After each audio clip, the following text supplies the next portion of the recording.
Hello everybody and welcome to Tiny Tales The Lost Stories, a place where you'll find stories and fanfictions in the first person point of view, written and read to you by host me, Tiger. Today we're diving back into the Colour Matrix. Ace uses the Colour Matrix to explore the multiverse by planting his consciousness into other versions of himself across the multiverse for 8 hours of his time. In broad aspect, think of James Cameron's Avatar and Sword Art Online. Today we're diving into a brand new sort of sub storyline. Let's go. The Colour Matrix, World 15, Code 785, The Sith Lord. I woke up and I did my usual routine, but I was interrupted by a call from Sparks, my boss. I was in the middle of playing basketball with Daisy's hologram. Yes, sir, I answered.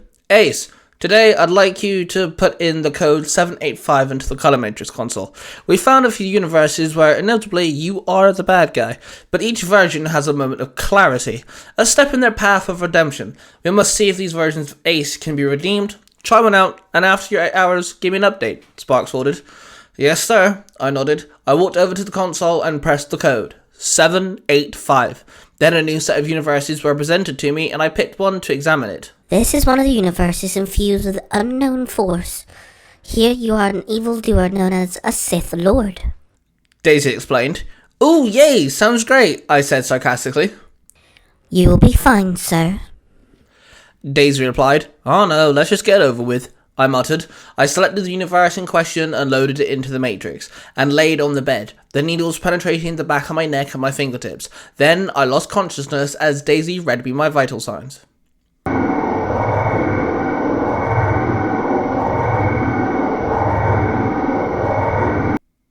I opened my eyes, and my eyes were greeted by a dark room. Suddenly, 2 droids flew at me, firing their lasers. I jumped up, pulled out my lightsaber, I ignited it, and deflected both of the laser blasts. As I landed, I aimed my hand and used the force to stop both of the droids in midair. The other droid crashed into the frozen one, both of them exploding due to the collision. Well done, Darth Ignatius, the Emperor grumbled behind me. I stood up and my lightsaber retracted and I sheathed the handle, and I faced my master and I bowed before him.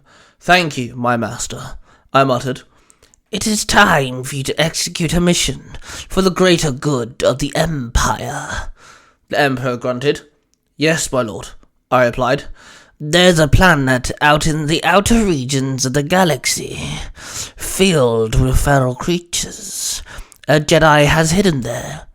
Get to the planet and kill the Jedi, the Emperor ordered. I bowed and I walked off, and I headed towards my ship so I could start the mission. My ship landed on the planet. I walked out and saw the entire planet was a massive, thick plate of rocks all in a line, stood very tall. I walked around the plate that I was on until I could see it.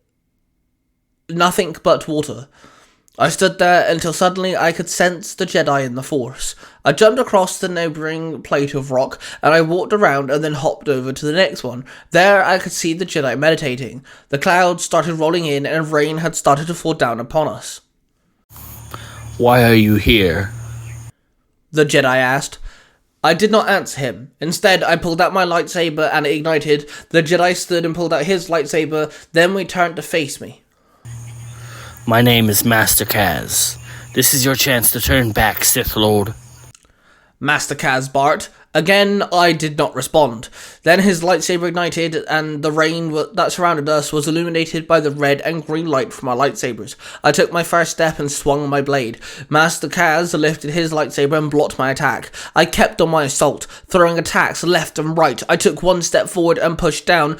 Our lightsabers collided, and I pushed down. The Master leaned down as my weight pushed him. He threw his hand out and he force-pushed me back. I flew backwards, landing on my feet. I charged the force in my hand and I slammed my palm down, releasing the force lightning into the rock plate that we stood on. The entire plate was shattered and started falling into pieces. Both me and Master Kaz both bolted off the plate before we were taken with it. We landed on the neighbouring plate and our lightsabers collided once again. We entered into the intense dance again, each taking a step and swapping from striking to defending. It was almost like we were perfectly in sync. Then Master Kaz kicked me back and I ran at him, but suddenly a deep rumble came from deep down on the surface of the planet. We both stopped and simultaneously leaned over the edge to see thousands of grey creatures scaling up the stone plate. Small, four-legged foot creatures, their heads bald and wrinkly. They wore tribal cloths and they had big hands, each one supporting 3 bug-thick like fingers. We have to help each other here, if we want to live.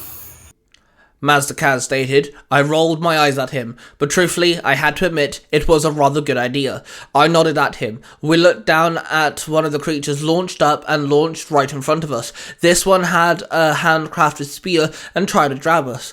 We both stepped back and I ignited my lightsaber and slashed the creature. It got split in two and fell to the floor. More of those creatures appeared before us and then behind us. Seems like they came from all over. They had completely surrounded us. Never seen these things before. They must be angry at us for destroying these stone scale-like platforms.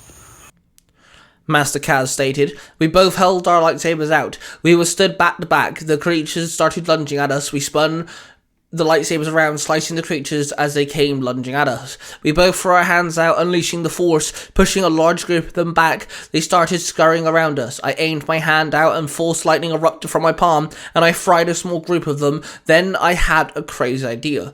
"Watch my back!" I ordered. I ran to the edge. Master Kaz followed me and stood back to back with me, slashing the creatures down. I aimed my hands out and used the force, and the neighbouring stone platform started lifting out of the ground. The thing was at least 60 stories tall, and I struggled to hold on to it, but I managed to keep on it. The force was strong with Master Kaz, and I could feel him behind me, standing his ground for both of us. I then raised the gigantic platform above us.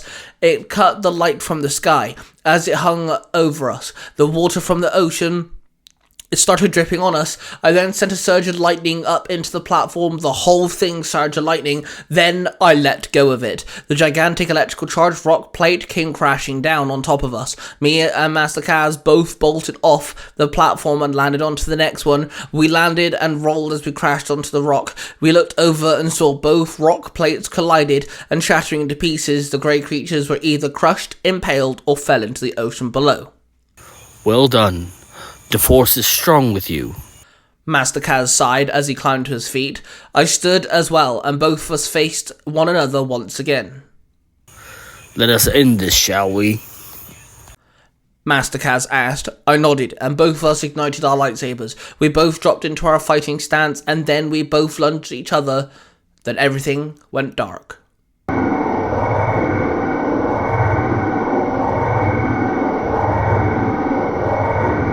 I woke up and climbed out of the bed. Then I climbed off and found a cup of water waiting for me. I picked it up and took a sip. Sir, your 8 hours here was 22 hours and 15 minutes there. Daisy stated. Thanks. Call the boss for me, I ordered. Yes, sir. Daisy replied. Then Sparks' hologram appeared before me. So, Daisy says you picked a universe where you're a Sith Lord, whatever that is. Is this version of you redeemable? Sparks asked. No, I told him, shaking my head. Sparks picked up a holoscreen and started typing some notes. Thank you, Ace. Next time we need to find a possible redeemable version of you, I'll let you know. Sparks told me. Okay, no worries, I told him. Then Sparks' hologram disappeared. I went to go play chess with Daisy.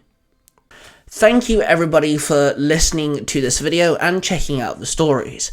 Of course, there are plenty more where that came from. I encourage you to check out the rest of this channel where you'll find more storylines for you to delve into. But there's even more than that. If you check out the description down below, you will find a whole array of different Tiger Tales channels. Each Tiger Tales channel is made for a specific purpose and hosts a whole array of different types of storylines. So I encourage you to check out the other Tiger Tales channels and delve into a massive amount of storytelling by myself and the Tiger Tales partners. If you have enjoyed yourself today, then please subscribe to the channel as it does show your support. Now, of course, the whole reason why I'm doing this is because I'm passionate about story writing and storytelling. And, of course, you should dive into what you are passionate about as well. So, I shall end this video with roll with passion. That before we can... Don't touch my Pringles. Bye!